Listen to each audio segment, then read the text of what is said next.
All right, today I wanted to do another tier list, this time about the entirety of the SEC. Obviously, a lot of really, really good teams in this conference, a lot of fun teams that we care about. So let's talk about them. Now, keep in mind as I do this list, most of these teams would probably be in higher tiers for other conferences. So much talent in this conference. I'm keeping it relative to success in the SEC. So schools that might be good in different conferences might be in lower tiers just because of how strong the conference is. But let's get right into it. All right, so we have five tiers here, starting with the best, going into contenders. WTF is going on here, you'll see what I mean. Middle of the pack, not contending, but will catch someone. Because I think the bottom feeders of the SEC are good enough to catch a team or two this year. So let's get right into it. You'll see what I mean. So let's just start with the best. I think you guys know who's going in here. This is a one team category, I think, and that's the Georgia Bulldogs. They're just a machine right now. Kirby Smart has his alma mater absolutely humming. They just reload, especially on defense, where they rotate the most players out of any team in the country. And those players that they're rotating that are getting experience at such a young age, those are all five-star blue chip talents. So yeah, Georgia should be on top of the college football landscape once again in 2023. Let's go down to not contending, but we'll catch someone. I have two teams in this category, maybe three. I think we're going to do three. We're thinking in real time here. So let's start with Vandy. I think Vandy is going to have their best year in years. Their new coach has them humming as they went from a 0-win team up to a 5-win team last year. Renovations on the stadium, which aren't going to be complete this year. It's going to seat like a high school stadium this year, but it's coming. They're getting a bigger stadium, a nicer, much needed renovation on their stadium. They return a lot of production from a year where they caught Florida and Kentucky in November. So will they catch someone again this year? I think they will. They bring so much back. Pretty much the whole team is back. So look for that experience to pay dividends for them. Another team I'm going to throw down here. I'm sorry, Cox. I don't think I'm ready to put you above the bottom of the pack, but I am ready to say you're still going to win 6 or 7 games on the year. It's no secret that Beamer has y'all buzzing. You're recruiting great. The team feels really good about itself. You have a great quarterback. You ended the year really strong in Spencer Rattler. I just think you lose a lot of production on the year that you're not going to be able to come back from. You have a very young offensive line. You have no returning production really in the running back or tight end room. Pass rush has been an issue. I just think that relative to the SEC, you're not ready to be a contender yet. But like I said, you're going to catch someone. Hopefully not the Aggies. One more team to throw into this bottom tier, and I've been debating whether or not to throw them into the next tier up middle of the pack. You know what? Let's do it. Missouri into the middle of the pack. I think they have enough talent right now, especially on defense, to make some things happen. Now, they're not going to contend this year, but Eli Drinkowitz has this thing humming in recruiting. They just picked up another 5-star commit. Luther Burden's obviously there.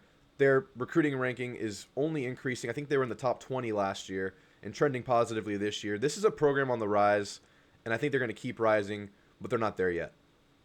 Another team I'm going to throw in the middle of the pack, Florida Gators. They're just not there yet. Is it Sunbelt Billy or is it Blue Chip Billy? I think it's Blue Chip Billy. They're recruiting great, but they're in a transition year. I mean, they're losing their all. I was going to say Heisman contender, but he wasn't quite that after the first week. They're up and down with really high highs and really low lows quarterback and Anthony Richardson, replacing him with Graham Mertz, who's more of just a pocket passer. Most people will say he's not that good. Let's see if the change of scenery changes anything there, but I'm not too confident there. Now, the big issue with this offense, even more so than that, well, I guess it's a combination of that and the fact that they replaced 4 offensive linemen.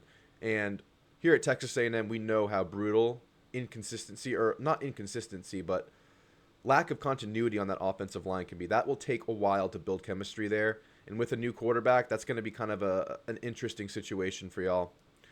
I do like your running back ETN a lot. I think he's going to be really good, but how good can he be with such an inexperienced O-line? Defense was down last year. I don't think it's just going to be a magical improvement on the year. I think they're middle of the pack. I don't think they're going to be terrible. I think they're going to be a little bit better than many think, but they're not contending just yet. Another team I'm going to throw in the middle of the pack, Razorbacks. I really, really like KJ Jefferson. I really like Rocket Sanders. Their O-line, pretty good. I think they lose a couple of their best guys on the O-line, but everyone does. So they'll have a pretty good backfield. Very much unknown at receiver, and I'm very worried about this defense. Worst team in the country at stopping the pass last year. And then they lose their two superstar, or in their own rights, linebackers in Drew Sanders and Bumper Pool. They just ate up tackles for this team last year, and Bumper Pool's been there for 20 years. So how do they replace that? This D-line should be pretty good. The secondary, kind of a mess. Injured all year last year. They lose a couple of key guys in Slusher and Catalon. So I'm really worried about this defense. How far can KJ take them? I really like KJ. A lot of people think he's a little bit overrated. I don't. I think he's the kind of guy that when he's on, he can be an X factor and totally affect a football game in every possible way. Just with his size and his ability to be durable and keep running the ball. Even though he was hurt a little bit last year, I think he's going to put together a really good year this year. I wouldn't be surprised if they're a little bit above the middle of the pack, but I think if I'm betting, they're a middle of the pack SEC team this year. I can't go much higher than that with them. So let's jump up to the contender category, throw a few teams in there, then we'll go back down to the WTF is going on. I think you got to put LSU in there. Now, this front seven's really good. This quarterback is good enough. I think Jaden Daniels is a very serviceable quarterback, but he has the upside to become a really, really good quarterback if that passing game can keep getting dialed in. Obviously, he's great with his legs. His passing improved last year quite a bit. If he takes another leap, this team could be up there challenging Georgia for the SEC title. But I don't know if that's going to happen. I know they have a really good receiver in Malik Neighbors coming back. They have a guy from spring that they're really excited about. I don't know if this is like a bona fide top wide receiver group going into the year. But at LSU, you're not surprised if names just pop up out of nowhere because this is a really good wide receiver school. So they're a contender. They're going to contend for the West. They're probably the favorites tied with Alabama to win the West because I'm putting Bama in this contender category as well. Now, based on returning production and known playmakers on offense, they might be down a tier. But this is Nick Saban in Alabama. They recruit at the highest possible level in sports, them in Georgia. We just don't have a lot of known commodities that we're going off of for the year. Big question mark at quarterback. What are they going to do there? Milrow's a really good runner. We don't know where he is in the passing game. It wasn't good last year in his starting games versus Texas A&M, so I know firsthand. Legs, really, really good and effective. Passing, big question mark. Are they going to trot out a two-quarterback system as many think they might? It could be something that they consider. Not sure what happens there yet. Kind of unknown at running back, at least to me. I'm sure there are beasts there that we don't know about yet. Wide receiver room notoriously had superstars for the last 6, 7 years, 8 years in a row. And for the first time, they're returning players that were pretty good, but they led the country in drops, or they were very, very high in the drop department last year. So a lot of unknowns with Alabama, but you give them the benefit of the doubt because of their talent, their coaching, even though they're doing the double new coordinator thing. Nick Saban's a monster. You can't disrespect that. Another contender, I'm throwing Tennessee up there.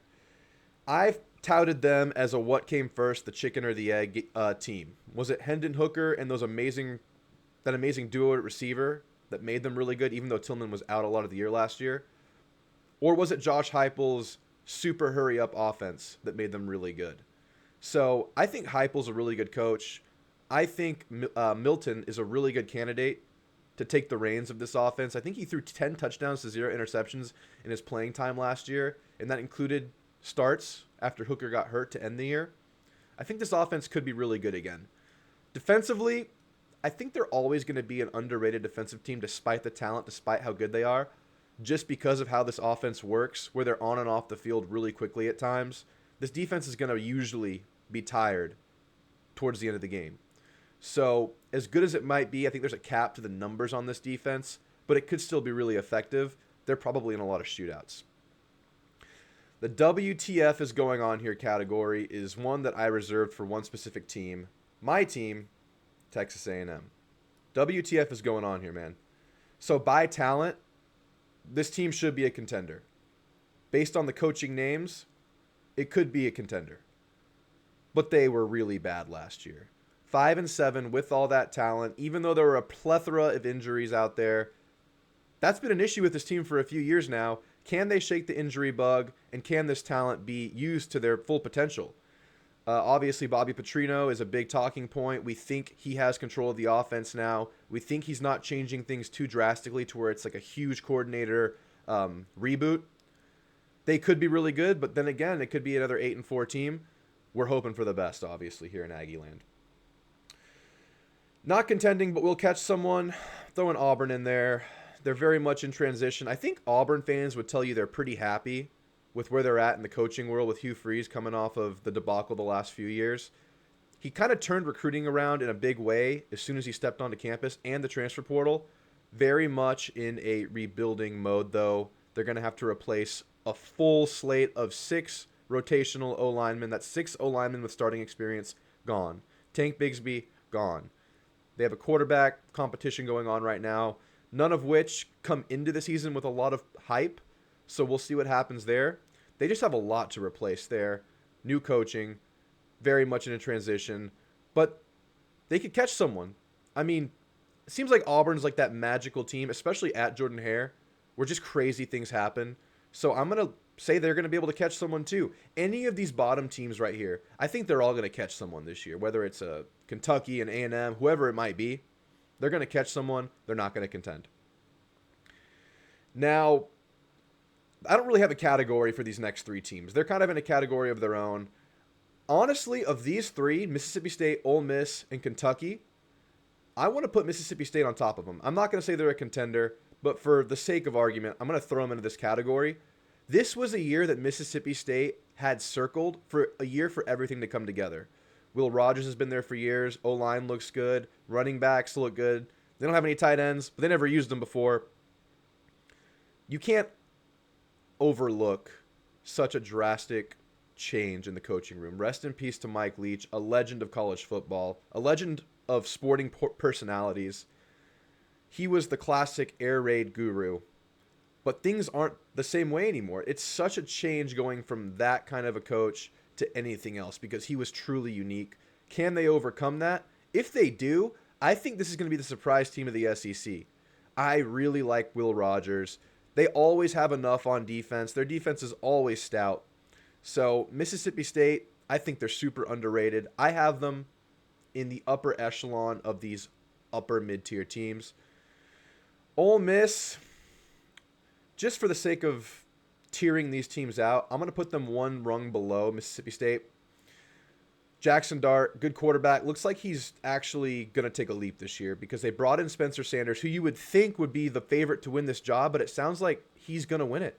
Jackson Dart must be a new man to come in and win such a strong quarterback competition with such a good transfer candidate to take over this team. Their big question mark is going to be on stopping the pass. I think they replace a bunch in that secondary. Let me see here in my notes. Yeah, their secondary was gutted through the portal. So that's going to be the big thing on this team. They're going to be in shootouts with that hurry-up offense. They're going to lean a lot on their great running back, Quinshon Judkins. Good O-line. I mean, it's a good team. Lane Kiffin knows how to do the best with what he has. Then Kentucky, kind of between the third and fourth tiers right here. I think they're going to be better than most think. I'm going to put them in the middle of the pack, but with Devin Leary, really good running back room, less expectations on the year because last year with all the expectations with Will Levis, they underperformed, slipped up to Vandy late in the year, just had a down year for sure. Mark Stoops is a really good coach. This is a year where they're going to perform better than expected. You know what? I'm going to move up a rung. I have them right here in the third tier. It's WTF is going on here. I named it that because A&M is in here, but really, these are teams that could press up into the upper echelons of the SEC, I believe.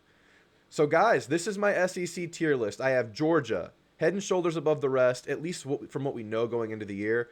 Obviously, LSU or Bama could bump up into this tier, and honestly, I'm a homer.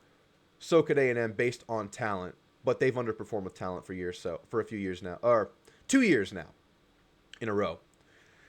Tennessee, Mississippi State, I think Tennessee is going to prove to be a really good team. They get Georgia at home.